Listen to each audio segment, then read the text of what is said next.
അസ്സലാമു അലൈക്കും വറഹ്മത്തുള്ളാഹ്. കഴിഞ്ഞ റമളാനിൽ മറ്റൊരു മഹല്ലത്തിലെ ജുമുഅത്ത് പള്ളിയിലായിരുന്നു ഞാനും എൻ്റെ മകനും പങ്കെടുത്തത്. പക്ഷേ ബാങ്ക് കൊടുത്തതിൻ്റെ ശേഷമാണ് ഞങ്ങൾ പള്ളിയിലെത്തിയത്. അതുകൊണ്ട് തന്നെ അകത്തെ പള്ളി ഗ്രൗണ്ട് ഫ്ലോറ് ഫുള്ളാണ്. പിന്നെ ഫസ്റ്റ് ഫ്ലോറിലേക്ക് കയറിയപ്പോൾ അവിടെയും ഫുള്ളായിട്ടുണ്ട്. റമളാൻ മാസമല്ലേ. അങ്ങനെ രണ്ടാം നിലയിലാണ് എനിക്ക് സീറ്റ് കിട്ടിയത്. പക്ഷെ ഖുതുബ ഓതുന്ന സമയമാണ്. ആണ്ട് കയറിയപ്പോൾ തന്നെ ഒരു ചന്തയിലേക്ക് പോയ മതി. ആളുകൾ കൂട്ടം കൂടിയിരുന്ന് വർത്തമാനം പറയും, മൊബൈൽ നോക്കുന്നു, കിടന്നിട്ട് മൊബൈൽ നോക്കുന്നു, ചുറ്റും ചെക്കന്മാർ വന്നിരിക്കുന്നു. ഇത് നോക്കിയിട്ടുള്ള സംസാരം. ചെറിയ ചെക്കന്മാർ മാത്രമല്ല, വലിയ ആളുകളുണ്ട്. എന്ത് ചെയ്യും? ഖുതുബ ഇങ്ങനെ ആ ചെറിയ ബോക്സിലൂടെ ഇങ്ങനെ കേൾക്കുന്നുണ്ട്. പക്ഷെ ആരും ശ്രദ്ധിക്കണില്ല. ഞാൻ വേഗം തഹിയ്യത്ത് ചുരുങ്ങിയ രൂപത്തിൽ നിസ്കരിച്ച് അവിടെ ഇരുന്നു. എന്തൊരു ശബ്ദം! മുണ്ടരുത് എന്ന് പറയാൻ പോലും പാടില്ലല്ലോ. ക്ഷമിച്ചു, അങ്ങനെ ഇരുന്നു. നിസ്കാരം കഴിഞ്ഞപ്പോൾ എൻ്റെ മകൻ എന്നോട് ചോദിക്കുകയാണ്, എന്താ ഇപ്പച്ചി ഈ പള്ളിയിൽ നമ്മൾ കല്യാണപ്പേരിക്ക് പോയ മാതിരി ഭയങ്കര ഒച്ചപ്പാട്. അപ്പം ആ ചെറിയ മകന് പോലും അതിൽ ഒരു പള്ളിയോടുള്ള ഹുർമത്ത് അല്ല അവിടെ നടക്കുന്നത് എന്ന് മനസ്സിലായിട്ടുണ്ട്. ഞാൻ ഉടനെ തന്നെ ജുമാ കഴിഞ്ഞ് ഉടനെ തന്നെ താഴത്തെ നിലയിലേക്ക് പോയി, അതായത് ഫസ്റ്റ് ഫ്ലോറിലേക്ക്. അങ്ങനെ അവിടെ നിന്നാണ് ദിക്റിലും ദുആയിലൊക്കെ പങ്കെടുത്തത്. അപ്പോൾ ഈ മേലെയുള്ള ആളുകളെല്ലാം അവരൊക്കെ ആ ഫ്ലോറിലേക്ക് എത്തിയിട്ടുണ്ട്, ഫസ്റ്റ് ഫ്ലോറിലേക്ക്. അപ്പോൾ എന്താണ്, മേൽഭാഗത്ത് അത്ര വലിയ ഫാനും കാര്യങ്ങളൊന്നുമില്ല, കുറച്ച് ചൂടൊക്കെ ഉണ്ട്, പിന്നെ നല്ല കാർപ്പറ്റൊന്നുമില്ല. അപ്പോൾ ഫസ്റ്റ് നിലയിലേക്ക് അവരും വന്നിട്ടുണ്ട്. അങ്ങനെ ദിക്ർ ദുആക്ക് കഴിഞ്ഞതിന് ശേഷം ഉസ്താദിൻ്റെ നല്ല ഒരു പ്രസംഗം. റമളാൻ മാസത്തിൽ നല്ല തഖ്വ ഉണ്ടാക്കുന്ന നല്ല പ്രസംഗമാണ്. പക്ഷെ ആ മേലെ ഇരുന്ന ആ ടീം അവിടെയും വർത്താനം പറയണം. ഭയങ്കര ഒച്ചപ്പാട്. പള്ളിയാണ്, റമളാൻ മാസമാണ്, വെള്ളിയാഴ്ച ദിവസമാണ് എന്ന യാതൊരു ബോധമില്ല. ഭയങ്കര സംസാരം. ആ വയല് കേൾക്കാൻ നമുക്ക് കഴിയുന്നില്ല. അപ്പോൾ താഴത്ത് നിന്ന് ഏതൊരു കാണവർ വന്നിട്ട് പറഞ്ഞു, നിങ്ങളൊന്ന് സംസാരം കുറയ്ക്കി. താഴത്തെ നിലയിൽ പോലും നിങ്ങൾ സംസാരം കൊണ്ട് പ്രസംഗം കേൾക്കാൻ കഴിയുന്നില്ല. ഇത് മലയാളത്തിലുള്ള പ്രസംഗമാണ്. ഖുതുബ അറബിയിൽ തിരിയാഞ്ഞിട്ടാണ് എന്ന് പറയണ്ട. ഇത് ജുമുഅൻ്റെ ശേഷം ആ നല്ല മലയാളത്തിലുള്ള നല്ല പ്രസംഗമാണ്.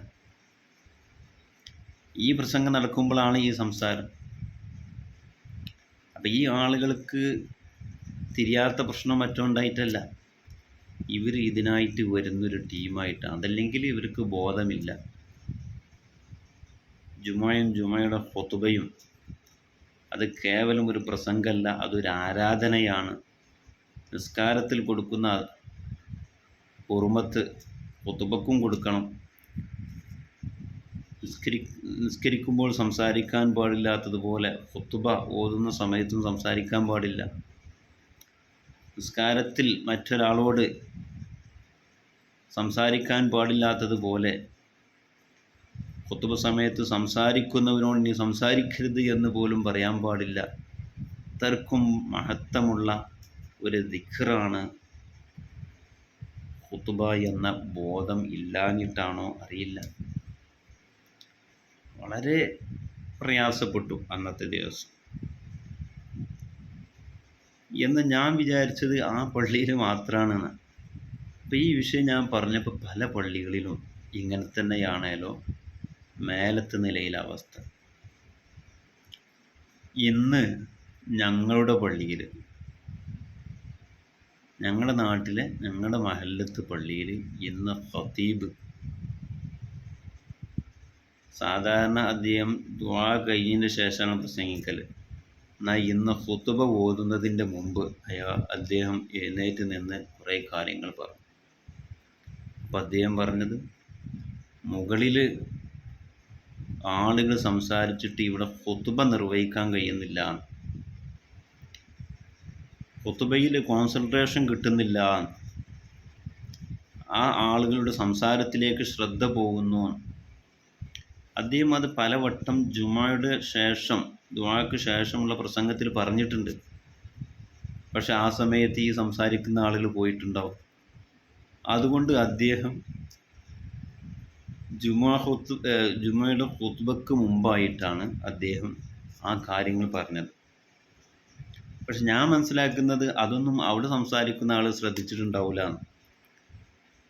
കാരണം എനിക്കുണ്ടായ ആ പള്ളിയിൽ അങ്ങനെയാണ്. നല്ല വഴുത അവിടെ ഇങ്ങനെ ബോക്സിൽ വന്നു, പക്ഷെ ജനങ്ങൾ, ഈ സംസാരിക്കുന്ന ടീം അതൊന്നും ശ്രദ്ധിക്കുന്നില്ല. അവരുടെ സ്വറപറച്ചിൽ ലയിച്ചിരിക്കുകയാണ്. ശരിക്ക് വേണ്ട ഈ ഖതീബ് ജുമാ ഖുതുബ തുടങ്ങുന്നതിൻ്റെ മുമ്പ് മുകളിലത്തെ നിലയിലേക്ക് പോകണം. എന്നിട്ട് അവിടെ വെച്ചിട്ട് അവർക്ക് ഉപദേശം കൊടുക്കണം. നല്ല ഉപദേശം കൊടുക്കുക. കുറ്റപ്പെടുത്തുകയോ ദേഷ്യപ്പെടുകയോ ഒന്നും വേണ്ട. പല ആളുകൾക്കും ഇതിൻ്റെ ഗൗരവം മനസ്സിലാവാത്തത് കൊണ്ടായിരിക്കും. നല്ല ഉപദേശം കൊടുക്കുക. നല്ല ഉപദേശം കൊടുക്കുമ്പോൾ തന്നെ നല്ല മനസ്സുള്ള കുറേ ആളുകൾക്ക് മാറ്റമുണ്ടാവും. എന്നിട്ടും ഖുതുബക്ക് ശല്യം ഉണ്ടാകുന്ന രീതിയിൽ വലിയ സംസാരമാണ് മുകളിൽ നിന്ന് വരുന്നതെങ്കിൽ, എൻ്റെ ഒരു ഒപ്പീനിയനാണ്, മുകളിലത്തെ നിലയിൽ CCTV വെക്കണം, CC ക്യാമറ വെക്കണം. എന്നിട്ട് ഖുതുബ സമയത്ത് സംസാരിക്കുന്ന ആളുകളെ ശ്രദ്ധിക്കണം. അവർക്ക് പ്രത്യേകമായിട്ട് അവരോട് പറയണം. അവരെ മാത്രമാക്കിയിട്ട് പറയണം. ഒന്നുകിൽ അവരുടെ വീട്ടിൽ ചെന്നിട്ട് പറയണം, അല്ലെങ്കിൽ അവരുടെ രക്ഷിതാക്കളോട് പറയണം. കാരണം ഈ ജുമാക്ക് വരുന്ന ആളുകൾക്ക് ജുമാ ലഭിക്കുന്നില്ല. അവർ ജുമാക്ക് വെറുതെ വരികയാണ്. സംസാരിക്കാൻ വേണ്ടി, ഖുതുബ സമയത്ത് സംസാരിക്കാൻ വേണ്ടിയിട്ടാണ് ഒരാൾ വരുന്നതെങ്കിൽ അദ്ദേഹത്തിന് ജുമാ ഇല്ല എന്നല്ല, ഇയാൾ കാരണത്താൽ പല ആളുടെയും ജുമാ നഷ്ടപ്പെടുകയും ചെയ്യും.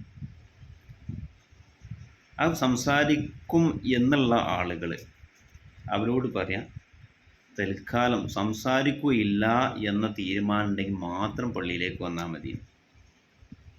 അത് കമ്മിറ്റിക്കാർ സ്ട്രോങ് ആയിട്ട് തന്നെ പറയാം. പള്ളിക്ക് വരേണ്ട ആവശ്യമില്ല, പള്ളി തടയില്ലല്ലോ, അവർക്ക് ഏതായാലും ജുമാ കിട്ടില്ല. പിന്നെ മറ്റുള്ളവരെ കൂടെ ജുമാ നഷ്ടപ്പെടുത്തേണ്ടതില്ലല്ലോ.